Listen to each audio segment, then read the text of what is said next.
Masu kallon mu barkanmu da warhaka, sannunmu da sake saduwa da ku a cikin shirinmu na zamantakewar al'umma. Sunana Sa'adatu Ɗahiru Hotoro. A yau zauren namu yana tare da baƙuwarmu Hindatu Abubakar, inda za mu tattauna akan illar zargi. Illar zargi ga miji da matarsa.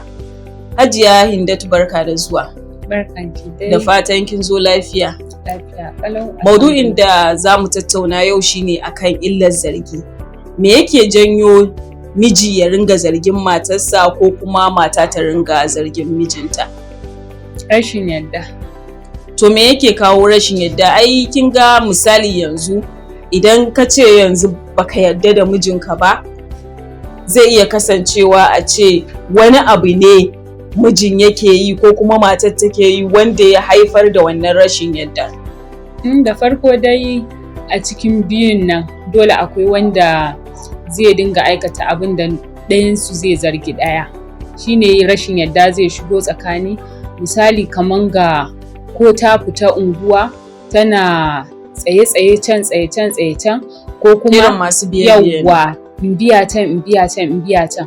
Wani kuma waya ne, ya zo ya ajiye wayan shi, kin duba kin gani, ke sai kin ga da waye waya ranan, tsayin ranan da waye waya, sannan kuma su waye suka kira shi, me ya ce. Wata ma har rashin yaddan yana kaiwa da cewa tana sa mishi waya a recording.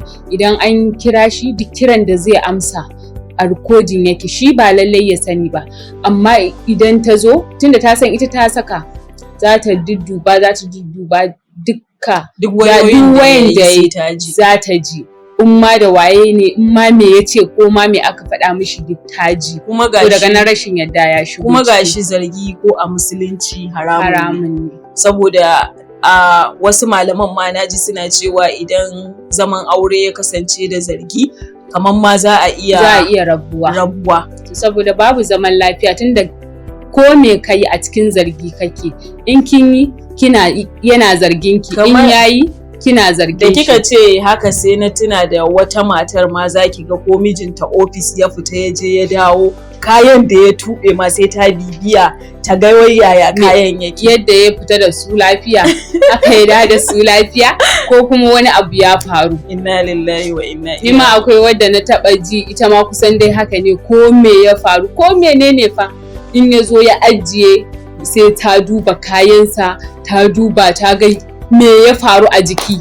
In ta ga abu ta dinga faɗa, ya akai kazan nan ya faru. To amma ba za ta samu kwanciyar hankali da nutsuwa ba. Ta ɗaga ma kanta hankali. Mijinki ya fita aiki, hankalinki yana kansa, me yake aikatawa a waje. Me yake ina ruwanta, ko me namiji ya fita, in dai har ya fita, kawai sa mishi ido cewa ya fita, mijinki ne, kin san dama naki ne, amma kar ki sa a ranki cewa ko menene fa sai ya zo ya nuna miki cewa yayi, ko kuma kin tambaye shi ya baki amsa. A'a, kawai ki sa a ranki cewa idan mijin nan ya fita, kawai ya tafi nema ne. Kuma kada ki kawo komai a ranki na rashin wannan na rashin daidai. Ki kawo zato mai alheri tare da mutum, amma in kika kawo mummunan zato, to shi zai hana muku zaman lafiya. Shi kuma shedan kirs yake jira, daga nan zai dinga ingiza ki, binkiti can, ƙarshe ma ki kira shi a waya, kana ina, me kake yi? Me kake kaza. Wani in har yana ganin abin da take mishi kaman irin soyayya ne, ko kuma haka matsawan yana kulawa haka, to wani kuma daga nan zai fara tunanin kai wani abin ya wuce hankali, ya za a yi duk inda na je sai ta kira ni, me nake, ina na je.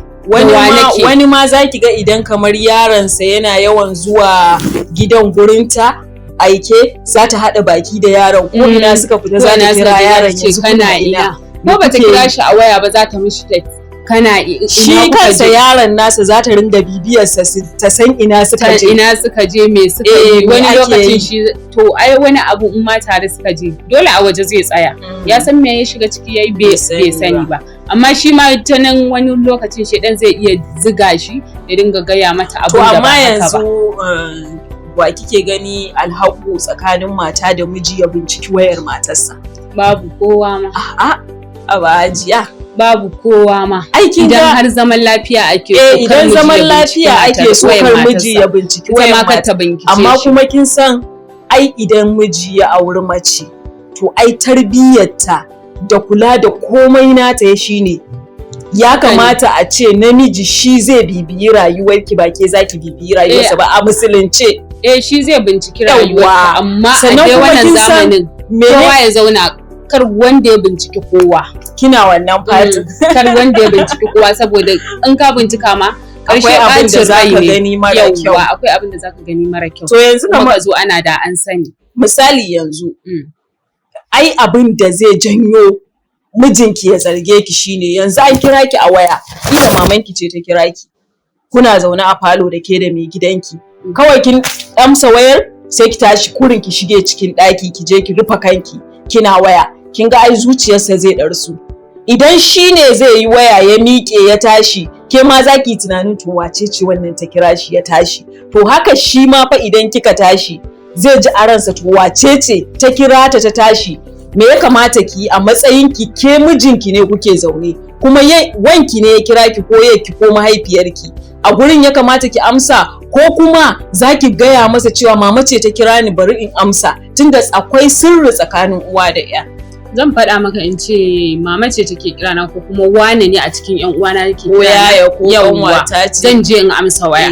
Tunda dole dama akwai sirri tsakanin, ba wai za kawai ka tashi bane ka je wani wurin kai waya ka dawo.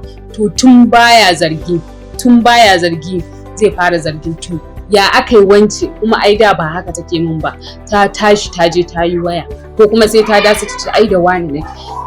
Shi kila ma ko bai mata magana ba, ita ta zargi kanta. Yawwa ta zargi kanta. In ta kama ya magana zai ce mata to ya ɗauke kanshi ya ci gaba da abin da yake, ko kuma in ne ya mata kin ga ya barta a cikin duhu, kuma ta san kawai yayi mata ne wannan, ba wai a gaskiya ba wai ya yarda da abin da ta faɗa. To kenan matan su suke bada kafar da za a zarge su, tunda za ki ga yanzu wata tana cikin amsa wayar mijin na buɗe kofa sai ta yi sauri ta kashe. Kuma shi abin da zai kato da wa take waya, da wa take waya da har zan shigo ta kashe. Tunda ai za ki iya ɗan zama ki ci gaba da wayar ki amsa sallama ki ce kin ga mai gidana ya dawo. Yawwa. Bari sallame shi in so sai mu ci gaba da magana. To kin gani, amma idan mutum kawai kana yin waya ne, an shigo kawai an kashe waya, na ajiye na yi san da zuwa kaza da kaza, baka ce mishi komai ba, shi kuma bai kawo komai a ran shi ba dai, amma dai ya ga kana waya. Ƙarshe a lokacin da yake yin haka kuke yin waya, ai ya kamata idan har wayan da kuke yi ne har ya shigo din kake wayan ka ajiye ka tarbe shi, zaka iya ci gaba da wayan ka ce idan dai kana da gaskiya, da wane nake magana, amma bara in sallame ka sai in dawo mai magana. Shine ai wani mai gidan ma zai ce ki ci gaba da wayar ki, wani zai ce tunda ai yarda ce tsakanin yawwa, zai ce wanda ci gaba da wayan ki ba shikenan, kin gani an zauna lafiya, babu wanda ya tunanin. To zaki ga mata da yawa ba sa so su ga mijinsu idan suna zaune haka. Yanzu kamar misali kawai sai mijin ke ce dan ban wayarki, sai ki ga mace tana nokewa, kin ga kin nuna masa ba ki da gaskiya. Idan kina da gaskiya kawai ya ce ban waya, miƙa masa mana. To me a cikin waya, me ma a cikin wayan da zai wannan zaki ki miƙa masa in dai kina da gaskiya. Idan ya ce ma ba ni wayan ki zan yi amfani da shi, ko kuma kawai ban wayan ki, dauki ki bashi, ko da baki da gaskiya dauki ki bashi. Idan ya gano kanshi, shi ya jawo kanshi. To ai ma ai bai kamata ma a ce ya gano, ba lallai ma ya gano abin da ba. A matsayin ki na matar aure, abin da ya kamata ki, tunda kina da aure ya kamata ki kare mutuncin kanki da kimarki, kar wani ma ya zo ya taba miki kimarki. Tunda kina da auren ki kin je kina kula wani, me za a dauke ki sha mijinki bai san abin da yake ba, bai cika namiji ba, tunda har ya bar kina kula wasu a waje, baya baki kulawar da zaki iya nutsuwa da shi kadai har sai kin bibiyi wasu. To zaki ga wata matar mijinta ya san fin ɗinta sosai, shi ma kuma ta san nashi. Yawwa, akwai mutanen da sai kuma wasu matan da zaki ga suna bibiyar rayuwar mijinsu. Idan bacci yake yi sai an ɗauki hannunsa an dangwala an cire wayan nan kamar maita.